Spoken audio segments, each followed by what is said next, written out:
Yell louder? Alright.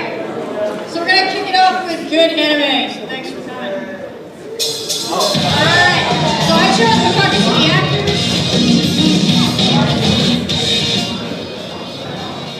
Alright, so the show kicks off with this girl, NA, who seems to be some sort of living computer program. She lives in the computer of Shintaro, a Hikikomori. One day, he gets his keyboard covered in soda while he's flailing around, yelling at NA, and his life is pretty much over. It means that he has to actually go outside for the first time in 2 years to buy a new one. And this is our first excuse to look at the world around us and the way the artists have chosen to depict everything. The plainness of the buildings help exemplify the shaded, almost cross-hatched look of vegetation. It makes everything pop out. I really love the way this show looked. This extends to background characters. They're grayed out, kind of in that Mawaru penguin drum style, so all your eyes are really focusing on is our main character, who's usually in a primary color. So it gave the whole thing this awesome, like, storybook-esque feel. It was really cool to look at. Everything has this enormous sense of scale. I'm going to come back to this later in the presentation. So anyway, while we're wandering around to the mall to buy a new keyboard, we're being talked through Shintaro's Hikikomori nature, and we get a sense of who NA is. And this storytelling really establishes us as an outsider. So we're watching these characters interact naturally as they would, and we're trying to garner information about them. We then run into this girl. Cirque du Soleil attacks the mall. They kidnap everybody. Shintaro runs into Kano and Seto, and then hatches some sort of plan to defeat Cirque du Soleil. One of the bad guys gets hit on the head by some sort of invisible object. The entire mall gets wrecked. Shintaro runs to a computer and jacks NA in, and everything is fixed. It's awesome, and then we get this mysterious screen where some girl is talking to Shintaro in cryptic language. So that's episode 1. So by now, I'm sure you guys are like, seriously? Like, what is this show? Don't worry, episode 2 doesn't help at all. Episode 2 is there to introduce you to Momo over here, who's a famous idol and seems to attract people wherever she goes. This is the first time we get some visual cues as to something mysterious is going on in the background of this show. I loved this idea. It weaves all these important elements into these really small visual moments that you need to be paying attention to and you might not catch on a first watch. There's also a lot of audio clues. Pay attention to how the characters talk, because like I said, you're always the outsider looking in, trying to discover something about the characters, who they are, what their personality is.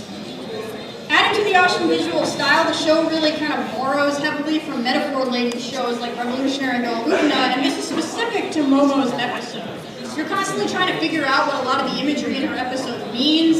It displays a creative blend of black and white versus color, and your eye is always being drawn somewhere, but you're never sure if you're looking at the right thing. It's like you're challenged to make sense of the imagery in her episode. So we go on to episode 3, where we're still in Momo's stories. There's some sense of continuity. And then this girl seems to be watching over Momo and wants to take her somewhere. Hold the phone.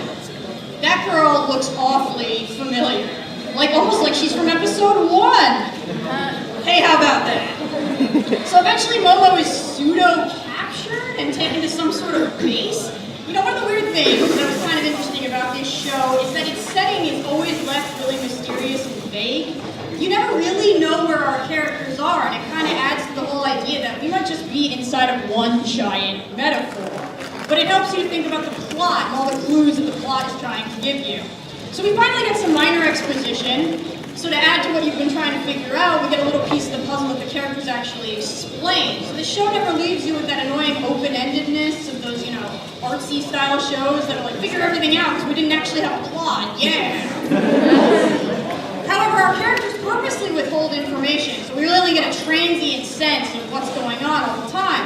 We learn that everybody has some sort of supernatural ability of some sort, and before we can learn any more, this girl appears. I'm so sorry, Mari. The only cool thing about Mari is that she's actually not albino as a gimmick or to sell a throw pillow. It's part of the plot.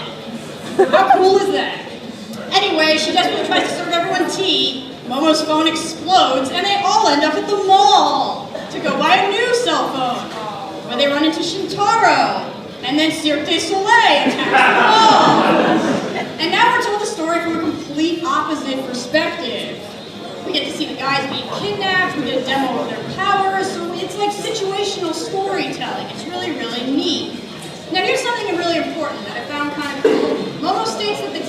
feels like a superhero team, and Kiddo tells her that that is totally untrue. In a surprising display of realism, she tells Momo that they can't, block bullets or slow down time or do anything crazy like that. They actually have to think through all of their actions. So despite this being a supernatural show in many ways, it has a sense of realism that I really appreciate. It was great. So they try and do things the normal way. I'm so sorry, Mari. She chucks that item into the air, Kido has to go grab it, and she only semi-makes it. Now I'm going to spoil something. Kido's power is to be invisible and make anything around her invisible within a certain radius. So this thing smacks this guy in the head, but it's invisible, and he has no idea where it came from. Then they wreck the joint, and I've just filled in all the gaps of episode 1. That's pretty much how the storytelling is going to roll. You're going to have an episode and then have other episodes that fill in gaps. I'm going to spoil only episode 4 now, as we come to our conclusion. We're going to meet this punk, this other sort of punk, who is really important later. But what I want to talk about this episode is that it loops over and over again. So the same things are happening in the episode over and over with some minor tweaks, but there's a really neat sense of color. Color changes a lot, art style changes a lot, it gets wildly different. So even though we're in the same episode per se, over and over, and the same events are happening, there's something new that you're always trying to catch. We also get this image, a giant snake whose role becomes important later in the show. At the end of every episode, by the way, there's a little story about a monster that's learning to understand humans. This is also really important. So you're actually supposed to watch beyond the ending theme song to get this little snippet of story. So by now you guys are like, what? Everything's crazy. But everything's a puzzle.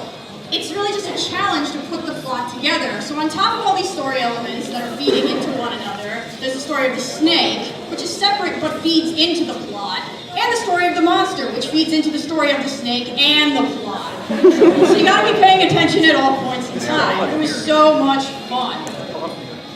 Okay, so I'd be remiss if I don't mention a couple of things. In one of the episodes, there's really hideous first CG. It's part of a song, so don't get too mad. It doesn't last too long. Also, episode 12, the final episode, throws a lot of elements at you really, really fast. The show probably could use a couple more episodes to wrap itself up. That being said, it does really neat stuff with the time it's got. It uses a lot of pictures. These stained glass images are used to tell you characters' backstory. So a picture really is worth 1,000 words. You get an entire set of backstory with all this gorgeous imagery. And you're always just trying to figure out where all the plot is coming from. Now one of the cool things is, because I was watching this a second time, I really got to see some of the other neat stuff the show has to offer, like the changing colors, mid-scene. Colors are really important. A lot of the time they represent a character, so pay attention to what color is on screen and who you think it represents. Also that sense of scale I mentioned I'd get back to. The world always seems overly big, like our characters don't belong, or the scenery is being skewed at some sort of odd angle, but you're trying to figure out why.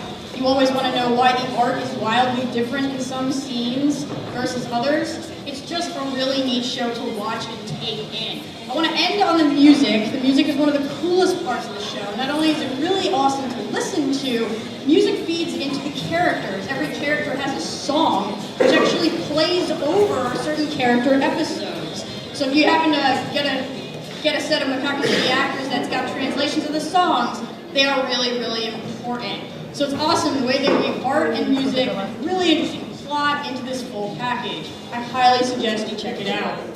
Thank you.